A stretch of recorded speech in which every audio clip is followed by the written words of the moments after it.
À 2h30 du matin, la capitale burkinabé, Ouagadougou, s'est réveillée dans une obscurité inquiétante. Un souffle lourd a traversé les rues, perturbant la tranquillité de la nuit. Les premières explosions ont résonné à travers le quartier de Kossam, à quelques pas du palais présidentiel. Ce qui a suivi n'était pas seulement une attaque violente, mais un message silencieux, transmis à travers les ombres. Ibrahim Traoré, le leader du Burkina Faso, se retrouvait face à une réalité qu'il n'avait jamais imaginée. La souveraineté du pays serait remise en question par des forces invisibles, agissant dans l'ombre et les données. Un test décisif de sa leadership, un test de la volonté de son peuple. Le monde était suspendu à ce moment-là. Le pays, qui venait de retrouver sa stabilité après des années de turbulence, se retrouvait à l'aube d'une crise géopolitique d'une ampleur inédite. Ibrahim Traoré, un jeune homme qui avait pris les rênes du Burkina Faso après un coup d'État fulgurant, se trouvait désormais à la tête d'une nation fragile, en proie à des pressions internes et externes. Mais, au cœur de la nuit, l'attaque contre le palais présidentiel n'était pas simplement un assaut physique. C'était un test de sa détermination. Le message était clair. La souveraineté du Burkina Faso, durement acquise, était menacée. L'objectif de cette attaque n'était pas simplement de renverser un gouvernement, mais de déstabiliser tout un système de pensée, celui de l'indépendance africaine, de la lutte pour l'autodétermination face aux puissances extérieures. Traoré savait que le destin de son pays, et peut-être de toute la région, reposait sur sa capacité à répondre. Non pas avec des armes, mais avec une vision claire et une volonté inébranlable de résister. La pression montait. Quelques heures avant l'attaque, la capitale burkinabé, Ouagadougou, semblait comme n'importe quelle autre ville en Afrique de l'Ouest. Bruyante, animée, avec ses marchés bourdonnants et ses cafés pleins de vie. La journée avait été chaude, mais les habitants étaient habitués à la chaleur tropicale. Les conversations se mêlaient aux chants des radios locales, diffusant des chansons révolutionnaires et des messages d'espoir. Mais tout a changé à 2h30 du matin, lorsque les premières explosions ont secoué la ville. Les témoins ont décrit un silence de plomb qui a suivi la première déflagration, rapidement remplacé par des rafales de coups de feu. Les autorités locales ont immédiatement imposé un couvre-feu, mais il était déjà trop tard. La terreur s'était installée dans les rues. Les réseaux de communication se sont effondrés, les lumières se sont éteintes, et la ville s'est retrouvée plongée dans le noir. Mais les explosions n'étaient autres que le début d'une opération beaucoup plus complexe et mieux orchestrée que ce qu'on aurait pu imaginer. À l'intérieur du complexe présidentiel, des gardes ont rapidement réagi, mais le système de défense a été paralysé par des brouilleurs électroniques. Pendant ce temps, des véhicules banalisés, furtifs et sans lumière, se sont déplacés à travers les rues sombres de la capitale, porteurs d'une menace invisible. Ce qui était frappant, c'était la rapidité et la précision de l'attaque. En quelques minutes, un assaut coordonné a déstabilisé toute la ville. Les observateurs extérieurs ont rapidement remarqué que cette attaque semblait différente. Elle était le signe d'une guerre hybride, une bataille numérique et psychologique et tout aussi fatale que l'assaut physique. Les premières analyses ont révélé une intrusion bien plus vaste que prévu. Ce n'était pas un coup d'État local, mais une tentative d'influence extérieure visant à tester la souveraineté du pays. Les autorités burkinabées, sous la direction de Traoré, ont dû faire face à une bataille qui ne se menait pas sur le terrain, mais dans les données, les réseaux et la perception publique. Un nouveau type de guerre était en train de se déployer. Ibrahim Traoré n'était pas un président ordinaire. À peine âgé de 34 ans, il avait pris le pouvoir à la suite d'un coup d'État en 2022, une époque où le Burkina Faso traversait une période d'instabilité profonde, avec des attaques djihadistes qui ravageaient le pays. Il était perçu par certains comme un jeune leader militaire ambitieux, tandis que d'autres le considéraient comme un symbole d'espoir pour un Burkina Faso qui cherchait à s'affranchir de l'influence étrangère et de l'exploitation de ses ressources naturelles. Cependant, ce qu'il n'avait pas anticipé était la rapidité avec laquelle les forces extérieures utiliseraient donc des moyens subtils pour remettre en question sa légitimité et sa vision pour l'avenir. Le matin de l'attaque, la situation était tendue, mais tout semblait encore sous contrôle. Traoré, dont la réputation était en pleine construction, avait mis en place une série de réformes visant à renforcer l'indépendance économique du pays, tout en jonglant avec les attentes de ses alliés politiques et militaires. Mais le coup porté par les assaillants allait changer la donne. Dans l'ombre des événements, Traoré savait que son pays devait maintenant faire face à un ennemi invisible, l'influence des puissances étrangères à travers la guerre de l'information, la désinformation et l'infiltration des systèmes numériques. Il comprit que la véritable bataille ne se jouait plus simplement sur le terrain, mais dans la guerre de la perception. Ses premiers gestes, après l'attaque, ont révélé une réaction rapide et mesurée. Il a ordonné un confinement total des quartiers sensibles, tout en renforçant la communication au sein de son gouvernement, pour éviter que la panique ne prenne le dessus. Mais, à l'intérieur, une question persistait. Jusqu'où pourrait-il résister à l'agression invisible qui se profilait ? Dans les heures qui ont suivi l'attaque, la situation à Ouagadougou est devenue extrêmement tendue. Le gouvernement burkinabé a réagi rapidement, mais la ville était déjà plongée dans un chaos inattendu. Le premier assaut a été suivi de plusieurs vagues de frappes, toutes coordonnées avec une précision presque militaire. L'armée burkinabé, soutenue par des unités de sécurité spécialisées, a dû faire face à une situation bien plus complexe que prévu. Le périmètre de sécurité autour du palais présidentiel a été mis en place dans les minutes qui ont suivi les explosions. Mais les assaillants semblaient être toujours un pas en avant. Le commandement militaire a rapidement envoyé des renforts et le gouvernement a ordonné l'activation de la cellule de crise. Cependant, malgré ces efforts, un élément perturbateur majeur est apparu. Le brouillage des communications. Les réseaux mobiles, essentiels pour coordonner les actions des forces de sécurité, ont été submergés par des interférences électroniques. L'incapacité de communiquer de manière fluide avec les unités déployées a rendu la situation encore plus confuse. Ce phénomène a révélé que l'attaque ne visait pas uniquement les infrastructures physiques, mais aussi l'intégrité du système de communication du pays. Les autorités ont vite compris que ce qui se passait n'était pas simplement un coup d'État classique, mais une attaque hybride, mêlant cyberattaque et guerre de l'information. Les responsables militaires ont alors pris des mesures d'urgence. Le réseau a été coupé dans tout le pays, les autorités ont ordonné le confinement des zones sensibles et des patrouillages militaires ont été déployés dans la ville. La riposte fut rapide, mais l'incertitude demeurait. L'armée burkinabé était désormais engagée dans une double bataille, la défense du territoire physique et la protection de ses systèmes numériques contre des intrusions extérieures. Malgré la tentative de déstabilisation, la réponse de Traoré a été implacable. Le gouvernement a rapidement établi un centre de coordination pour analyser les attaques et assurer une réponse systématique. Les premières conclusions ont mis en lumière l'utilisation de technologies avancées, suggérant que des puissances extérieures avaient une implication directe dans cette opération complexe. Bien que l'assaut ait échoué à renverser le gouvernement, il a mis en évidence les vulnérabilités d'un pays qui, malgré ses ressources naturelles abondantes et ses ambitions politiques, restait sous la menace d'influences étrangères invisibles. La situation à Ouagadougou a continué de se dégrader dans les jours suivants. Le chaos régnait encore dans les rues de la capitale, avec des civils cherchant désespérément à comprendre ce qui s'était réellement passé. Des rumeurs ont circulé, alimentées par la désinformation. Certains affirmaient que l'attaque était l'œuvre d'un groupe rebelle local, tandis que d'autres pensaient que des mercenaires étrangers avaient infiltré la ville. Cette incertitude a alimenté un climat de méfiance généralisé, rendant encore plus difficile la gestion de la crise. Mais ce qui est certain, c'est que l'attaque a marqué un tournant pour Ibrahim Traoré et son gouvernement.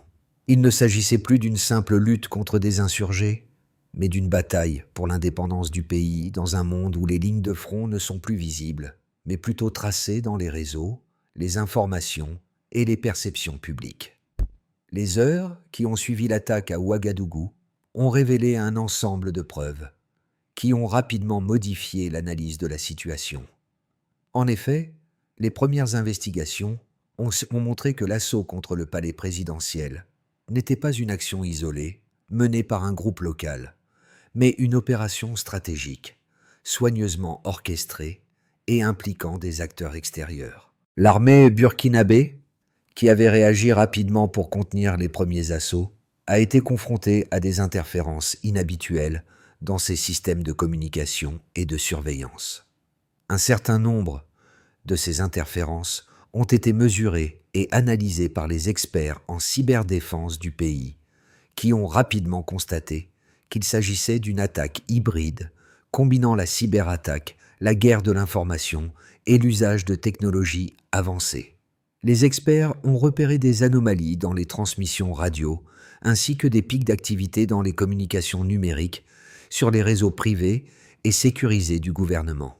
Ces transmissions n'étaient pas uniquement le fruit de l'attaque elle-même, mais plutôt d'une série d'opérations coordonnées visant à perturber la réponse des autorités burkinabées. Les services de renseignement ont mis en lumière l'utilisation de brouilleurs de haute technologie, capables de couper et de manipuler les signaux de manière ciblée et précise.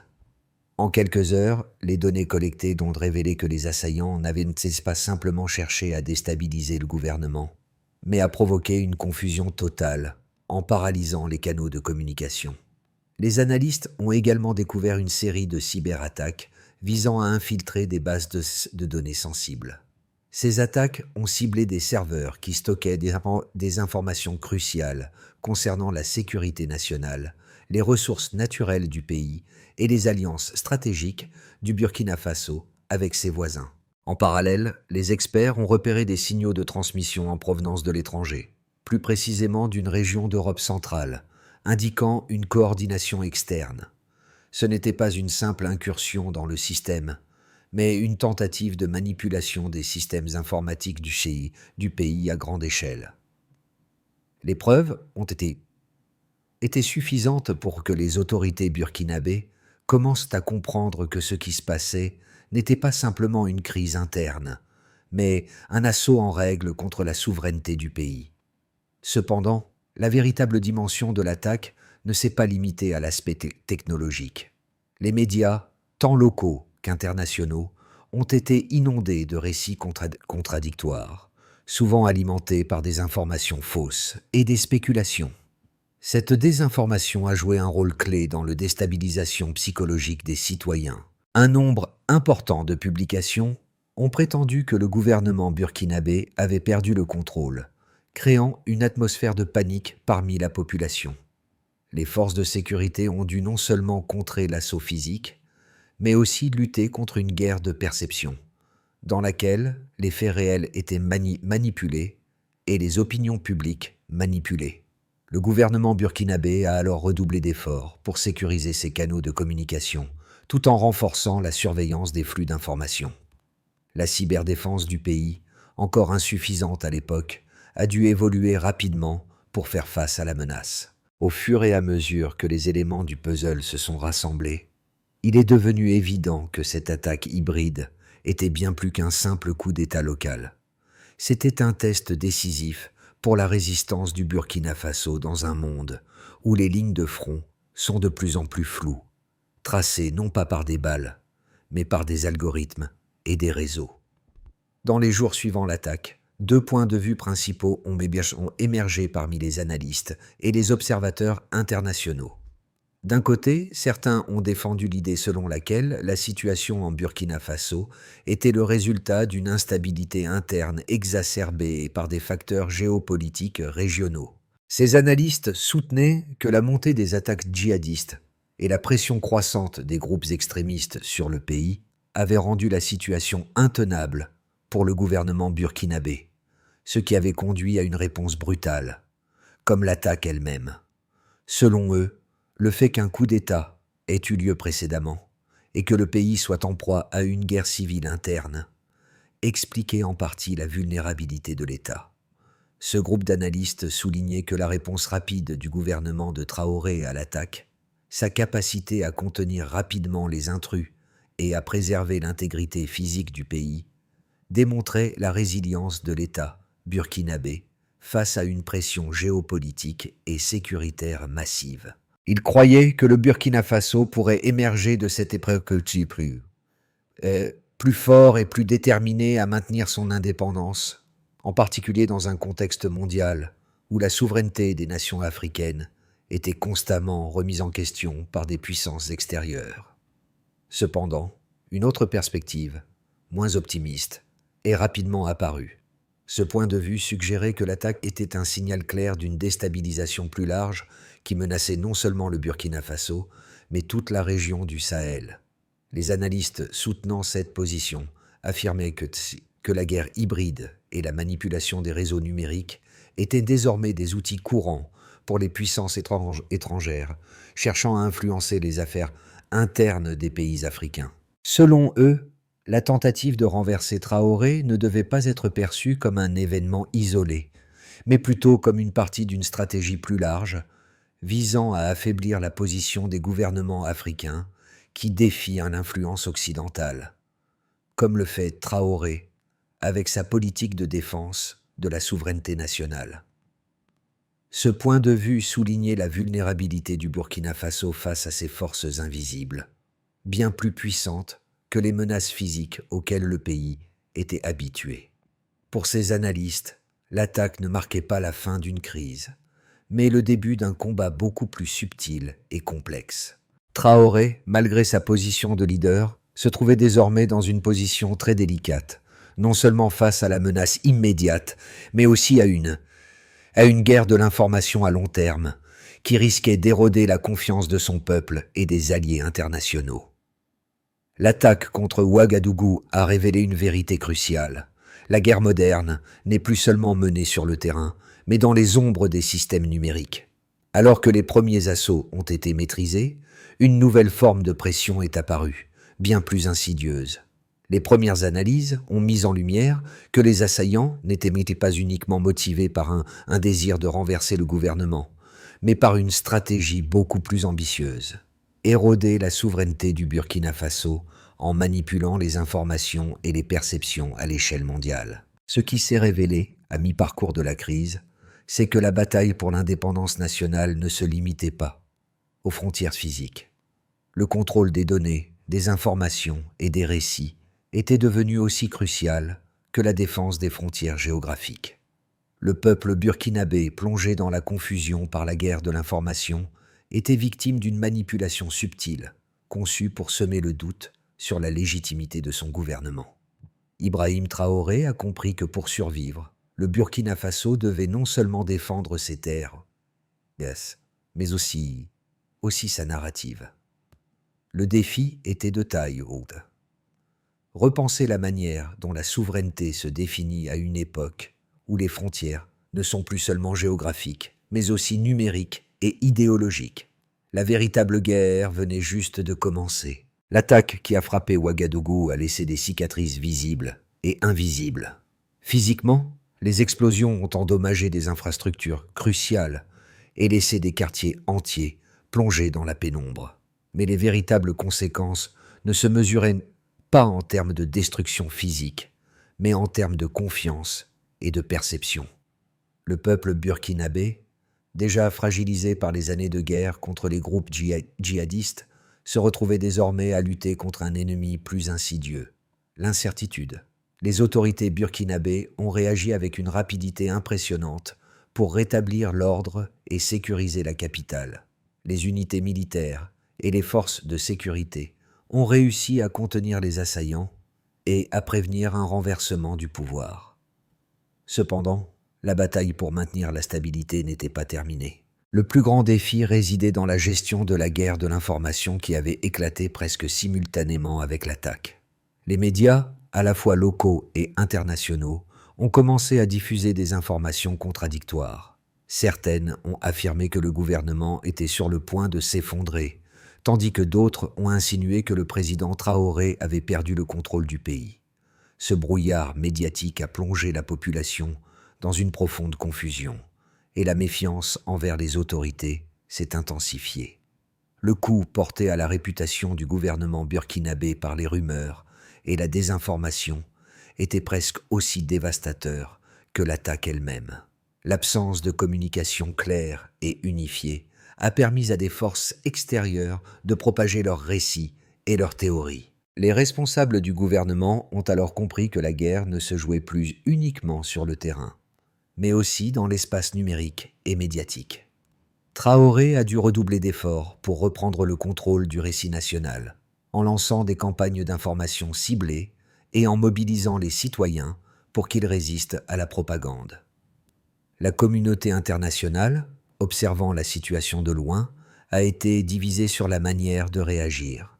D'un côté, certains pays ont exprimé leur soutien envers le gouvernement burkinabé, reconnaissant la souveraineté du pays et l'importance de maintenir l'ordre.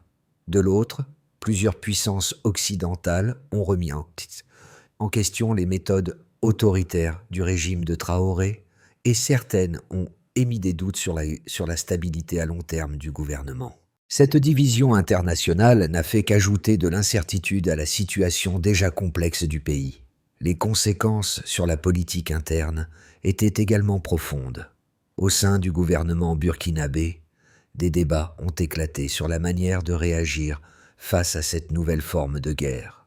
Les partisans d'une ligne dure prônaient une riposte immédiate contre les acteurs externes, tandis que d'autres plaidaient pour une approche plus diplomatique, cherchant à apaiser les tensions avec les puissances étrangères. Traoré, bien qu'acclamé pour sa rapidité de décision face à la crise, se retrouvait désormais à la croisée des chemins. Sa gestion de la crise déterminerait non seulement son avenir politique, mais aussi celui de tout le pays. À court terme, les choses semblaient sous contrôle, mais la véritable épreuve résidait dans l'avenir. Ibrahim Traoré et son gouvernement faisaient face à 3 scénarios possibles sur une période de 6 à 12 mois, chacun avec des conséquences profondes pour la stabilité du Burkina Faso et la région du Sahel. D'abord, dans le scénario optimiste, le Burkina Faso parvient à surmonter la crise actuelle en consolidant ses institutions et en renforçant la cohésion nationale. Grâce à une réponse rapide et efficace à l'attaque hybride, Traoré gagne le soutien de la population, qui voit en lui un leader capable de protéger l'indépendance du pays face aux puissances extérieures. La guerre de l'information est maîtrisée grâce à une stratégie de communication renforcée, et les attaques contre les infrastructures, c'était essentiel, sont rapidement réparées. Le pays s'engage sur la voie de la résilience, avec une croissance économique soutenue par des investissements étrangers prudents mais stratégiques. L'alliance avec des pays voisins, notamment le Mali et le Niger, est renforcée, permettant de stabiliser la région. Sur le plan international, le Burkina Faso retrouve progressivement sa place sur la scène mondiale, en particulier en Afrique de l'Ouest, comme un symbole de résistance à la domination extérieure. Cependant, ce scénario repose sur une capacité à maintenir l'unité politique et à gérer les rivalités internes. Ensuite, dans le scénario intermédiaire, le pays traverse une période de turbulence prolongée. Bien que Traoré réussisse à maintenir son pouvoir, les divisions internes et les tensions sociales s'intensifient. Les réformes économiques entreprises pour renforcer la souveraineté nationale rencontrent des obstacles importants, notamment en raison de la corruption endémique et de l'insécurité persistante dans certaines régions. Les attaques djihadistes continuent de déstabiliser certaines parties du pays, ce qui met une pression supplémentaire sur l'armée et les forces de sécurité. Bien que la guerre de l'information ait été en grande partie contenue, des fractures idéologiques apparaissent au sein de la population, certains soutenant le gouvernement, d'autres exprimant des frustrations croissantes. Le soutien international reste mitigé, avec certains pays occidentaux offrant une aide humanitaire, mais refusant de renforcer leur coopération militaire, en raison des préoccupations sur les droits de l'homme et la gouvernance du gouvernement burkinabé. Enfin, dans le scénario pessimiste, une escalade de la crise se produit, où les forces externes intensifient leur pression sur le Burkina Faso. L'attaque hybride est suivie d'autres manœuvres similaires, visant à paralyser le gouvernement par des cyberattaques, des campagnes de désinformation et des pressions diplomatiques. L'opposition interne, soutenue par des acteurs extérieurs, gagne en influence et une partie de l'armée se rebelle contre Traoré. L'instabilité interne devient ingérable et le pays tombe dans une spirale de violence et de fragmentation. Le Burkina Faso pourrait devenir un terrain d'affrontement ouvert entre différentes factions et les forces djihadistes pourraient exploiter le vide créé par la déstabilisation. L'isolement diplomatique s'aggrave et les sanctions internationales se multiplient, exacerbées par la fuite des capitaux et la fuite des cerveaux. La souveraineté du pays serait gravement compromise et le rêve d'un Burkina Faso indépendant et souverain s'effondrerait sous la pression de forces internes et externes. Dans chacun de ces scénarios, le leadership de Traoré sera décisif. Sa capacité à naviguer dans les eaux troubles de la guerre hybride, à maintenir la cohésion nationale et à défendre l'intégrité du Burkina Faso face à des puissances extérieures, sera le facteur clé qui déterminera la trajectoire future du pays. Les événements à Ouagadougou ont touché plus que la seule capitale du Burkina Faso. Ils ont résonné à travers toute l'Afrique et au-delà. À travers le continent, les peuples ont observé ce qui se passait dans la ville lumière, se demandant si ce qui arrivait à Ibrahim Traoré n'était qu'une répétition d'une lutte plus grande, celle pour l'autodétermination de l'Afrique face à des puissances extérieures. Et la question qui a tourmenté de nombreuses consciences n'était pas seulement celle de la stabilité politique du Burkina Faso, mais aussi celle de l'avenir de l'Afrique en tant que continent souverain. À l'intérieur du pays, l'attaque a déclenché des réactions variées. Les jeunes, particulièrement ceux qui avaient vu leur rêve d'indépendance contrarié par des décennies de colonisation et de néocolonialisme, ont vu en Traoré un modèle de résistance.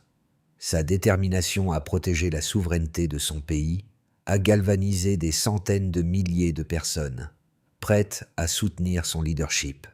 Les anciens, quant à eux, ont revécu les souvenirs douloureux des luttes passées, se souvenant des sacrifices de figures comme Thomas Sankara, et ont vu dans la résistance de Traoré l'écho d'une lutte qui ne meurt jamais.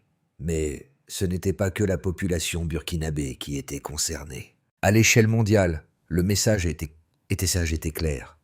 Le Burkina Faso devenait un symbole. Les débats politiques sur l'Afrique, l'indépendance et la souveraineté ont pris une nouvelle dimension, alors que les observateurs internationaux suivaient chaque mouvement du gouvernement burkinabé. Les analystes géopolitiques se sont concentrés sur les ramifications plus larges de la crise. Le Burkina Faso, en tant que nation indépendante, incarnait l'espoir que d'autres nations africaines pourraient, elles aussi, se libérer de l'influence étrangère. Mais à quel prix ? L'attaque a révélé non seulement les vulnérabilités de l'État, mais aussi l'espoir qui persiste dans les luttes de résistance en Afrique. C'était un appel à l'action pour ceux qui croient que la véritable indépendance est encore à conquérir. Face à la crise de souveraineté qui secoue le Burkina Faso, une solution durable nécessitera une approche en plusieurs étapes, alliant résilience interne, renforcement des capacités militaires et cybernétiques, et un engagement diplomatique stratégique. Le parcours vers la stabilisation du pays et la protection de son indépendance passera par 3 grands axes.